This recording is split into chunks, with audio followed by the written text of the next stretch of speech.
Okay, let's unpack this. If I asked you to picture Palantir, you'd probably think, secretive defense contractor. Spies, CIA, that whole world. Exactly.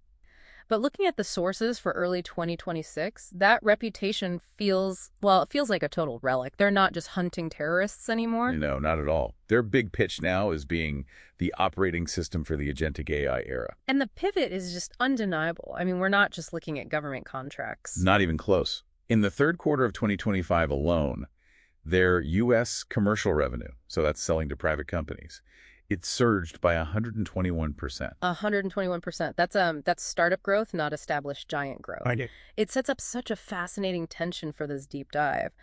On one hand, you have execution that is just defying gravity. Their Rule of 40 score hit 114%. Which is insane. For anyone not familiar, you add the growth rate and profit margin. Yeah. Hitting 40 is considered great. And they nearly tripled it. But on the other hand, the valuation assumes absolute total perfection. So I guess our mission here is to figure out how they did it, how they operationalize AI so well, and if the massive risks hiding behind that stock price make it a trap. Okay, so let's strip down the business model first. You don't get that kind of commercial growth with a normal sales process. They completely killed it with something they call AIP boot camps. Right. Think about how this usually works. A year of steak dinners, golf, endless slide decks promising what the software might do one day. Palantir just scrapped all that. They scrapped the courtship, yeah. They basically said, give us your messy data, give us 1 to 5 days, and we'll build the solution live right in front of you. It moves the conversation from trust us to look at this, and it works. They closed 204 deals of at least $1 million in a single quarter. But that speed only works if the tech is solid, which brings us to their real secret sauce, the ontology. This is the moat, isn't it? It absolutely is. I mean, most companies dump data into a warehouse like Snowflake, which, let's be honest, is just a giant fancy spreadsheet. Just rows and columns. Exactly. Palantir's ontology translates those rows into real-world things.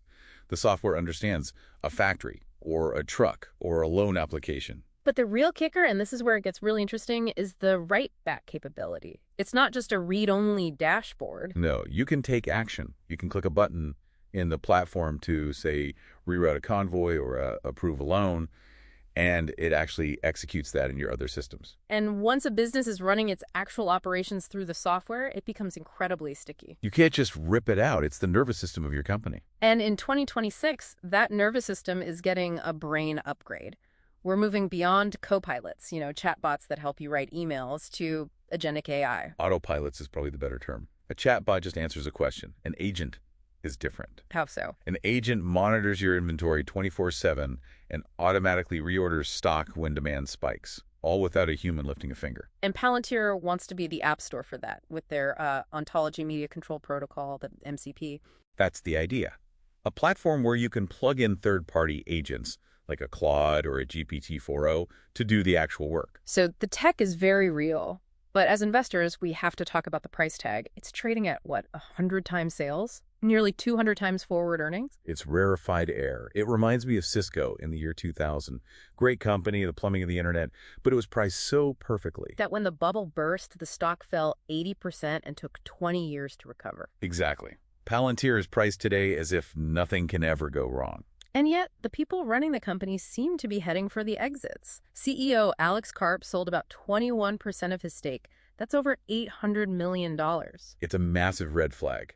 Look, executives sell for all sorts of reasons, but what's really notable is the zero open market buying from any other insiders. When the chefs are selling the food but not eating it, You have to pay attention. and you have external risks. The new Department of Government Efficiency, or DOGE, is looking to slash defense budgets, which is still Palantir's bedrock. Plus, there's friction in Europe.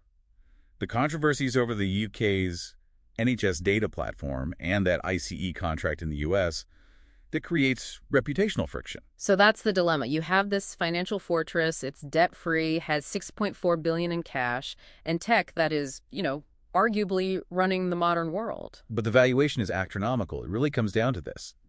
Are we trying to use old metrics to measure a totally new category of utility? Or are investors just walking into a classic 2000-era trap where the company itself succeeds but the stock completely craters? That's the multi-billion-dollar question. And that's the thought we'll leave you with. Thanks for listening to The Deep Dive. We'll catch you next time.